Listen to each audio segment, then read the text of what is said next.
Hi, it's Filo, and welcome to my 2023 reading journal flip through. Sorry for my voice, I'm still a bit sick. So for the whole year, I've used a notebook by Notebook Therapy. It's the Vintage Rose, super soft, and as you can see, it got very thick, so that tells a lot about the sturdiness of the spine. I still have around 30 pages left, so for now I'll keep using this one for 2024, and I'll basically start a new one when this one is full or too chunky, whatever comes first. So at the beginning of 2023, I had set myself a goal of 40 books, and I had never read that much in a year, but I'm happy I did that because in the end I read 41 books. So here I flip through my reading journal and tell you briefly what I think of these books. I'll leave a link to all my reading journal videos in the timestamps in case you want to know a bit more about a particular book or you want to see how I set up a page and see the supplies I used. They're always linked in the description of each video with my codes for you to get all the discounts. If you want to see what I'm reading in real time, you can follow me on Goodreads and Storygraph. And now let's start with the flip through. I started the year with 2 short novellas by Tolstoy, and at that time I was using a different rating system that didn't really end up working, so I eventually changed. The Kreutzer Sonata was pretty weird, but The Death of Ivan Ilyich, on the other hand, I could recommend as a starting point for Tolstoy. It's short and thought-provoking. The Night Circus by Erin Morgenstern. This is magical realism, all vibes that transports you with all your senses. One of my favorites this year, and I want to read The Starless Sea next. The 10,000 Doors of January by Alexi Harrow. That was historical fiction with magical realism and fantasy.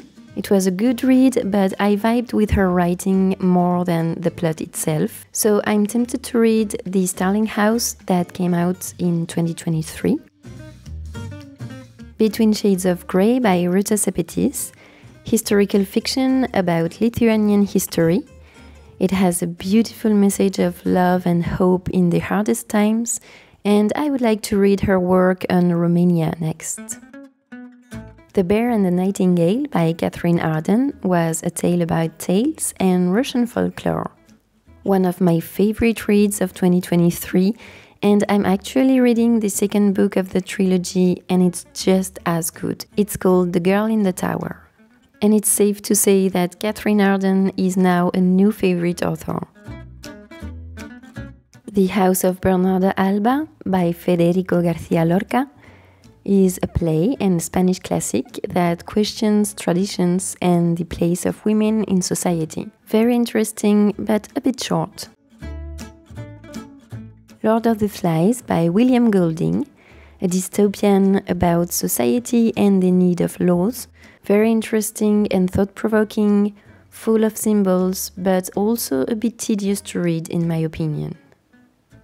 Here I did a spread about the common themes I found in the different books I read this month and authors I wanted to stop reading or keep reading because I had also read Get a Life Chloe Brown by Talia Hibbert. It was supposedly a fun romance and I really hated it. But then I read 100 Years of Solitude by Gabriel García Márquez, a classic of magical realism, biblical myths and hyperboles with crazy characters and an impossible family tree.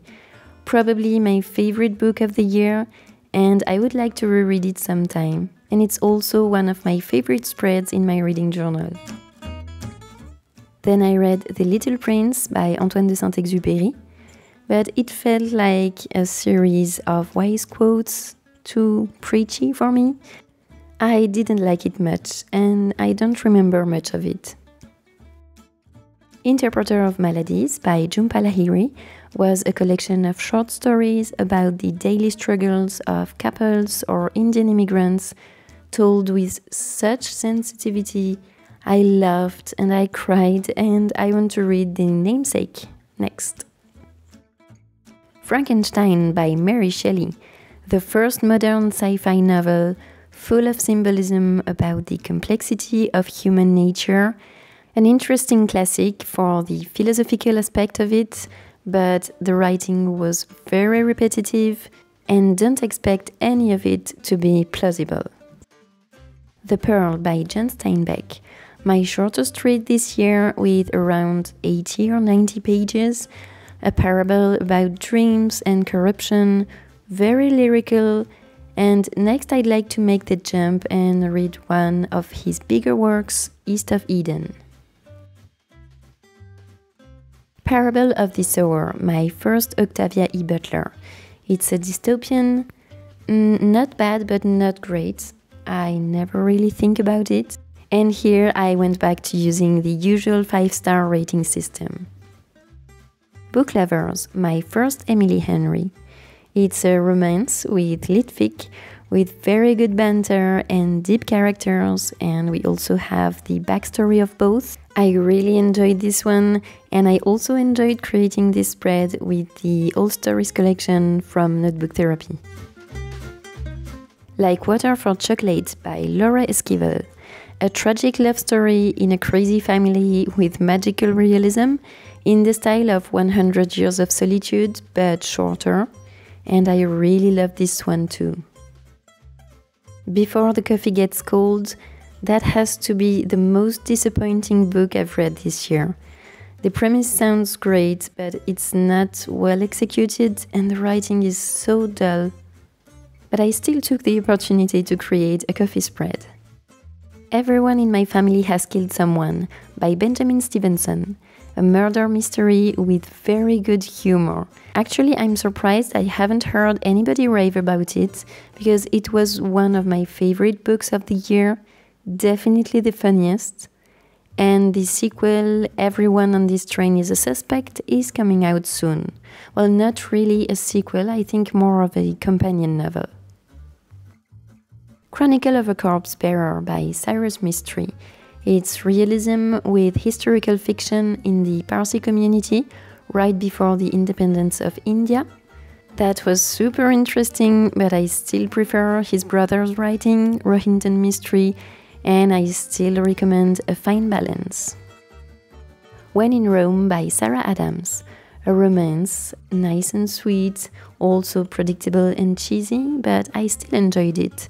It's like a good palate cleanser between two more in-depth books. The Unbearable Lightness of Being by Milan Kundera. A philosophical novel with historical fiction set in Czechoslovakia during the Soviet invasion. A surprisingly easy read, but I don't really remember much about this one, and the characters were unbearably light, but that's the point. The Master and Margarita by Bulgakov. It's a Faust and Bible retelling with magical realism, and it's also about freedom. I love the first chapter, but then it gets wild and too chaotic for me, and it drags on, and I DNF'd it. Beach Read, another romance with lit fic by Emily Henry. Very similar to Book Lovers, in fact. Very good, maybe a bit more emotional and sad. Half a Soul by Olivia Atwater, the first book in the Regency fairy tale series, a YA fantasy romance with fairies, with good banter, enchanting and super cozy. One of my favorite spreads to illustrate one of my most surprising book of the year. Siddhartha by Hermann Hesse, a very philosophical book about a man's quest for truth and the meaning of life. Probably more groundbreaking at that time, but I think it's a concept that we're more used to now, so I never really think about it. Divine Rivals by Rebecca Ross, a YA fantasy romance, very nice, a bit overhyped in my opinion, but it has potential. I just kept wanting more of the mythical aspect. And the second book in this duology, Ruthless Vows, is already out, but I haven't decided yet if I want to read it. The Inheritance Game by Jennifer Lynn Barnes. It's a YA mystery series in the style of Knives Out, and that was a discovery, super entertaining. I'm not a huge fan of the romance, but it didn't stop me from reading the whole series. Once Upon a Broken Heart by Stephanie Garner, a YA fantasy romance series. The plot didn't make any sense, in my opinion. I didn't like the characters and the writing was so random. So there's that.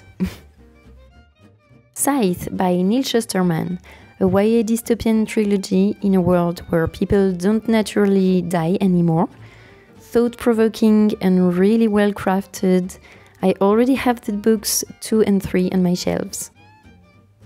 The Forest Knows Your Name by Alaitz Leseara, set in the north of Spain.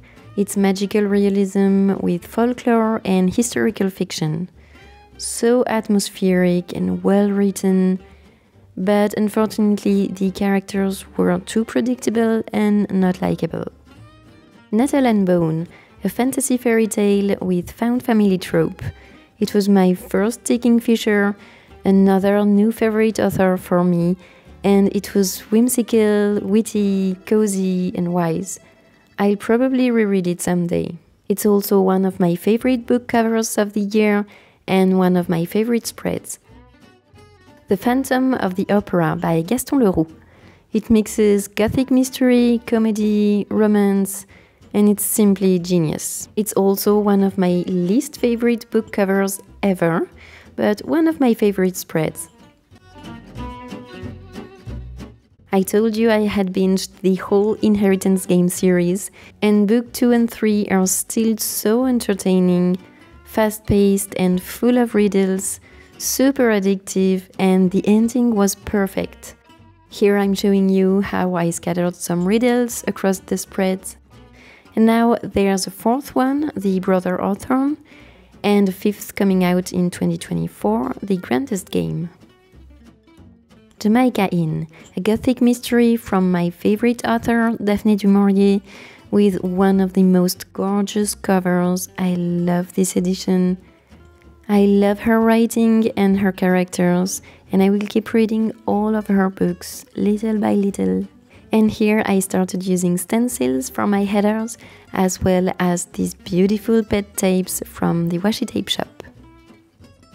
The Posthumous Memoirs of Bras Cubas by Machado de Assis. This was realism with a lot of humor. It's a classic, but I feel like I haven't heard many people talk about it. And here I wanted to keep so many quotes, so it was the perfect pretext to create another spread with these beautiful washi tapes. And the last 4 books I read this year I didn't film, so it's the first time you see them. So there's the second and third book in the Regency Fairy Tale series. 10,000 Stitches was as good as Half a Soul, the first one. It was another cozy fairy tale. This one read more like a Cinderella and Sleeping Beauty kind of retelling. I like that she focuses on different social matters and emotions in each book. And then Long Shadow, the third one, was really atmospheric and more about grief, but I didn't really like the characters. Notes from Underground by Dostoevsky. It's partly a debate and partly a story on nihilism and freedom and the human nature. It left me thinking till this date, but beware, it's hard to read even if it's short, so I don't really recommend it to start reading Dostoevsky. And the last book I read this year was Thornhedge by Dick Kingfisher. That was my second Dick Kingfisher this year. It was a very interesting take on the famous tale of Sleeping Beauty, and super short and magical. And that's it.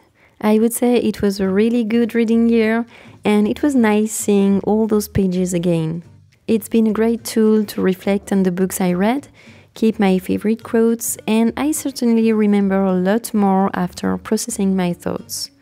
So I definitely recommend keeping a reading journal. And now tell me in the comments if you keep a reading journal or you plan on keeping one, and do you set reading goals? I think I'll set the same goal of 40 books for this year. See what happens, no pressure. Okay, that's all. I wish you a very happy new year and I'll see you in the next one. And in the meantime, enjoy reading!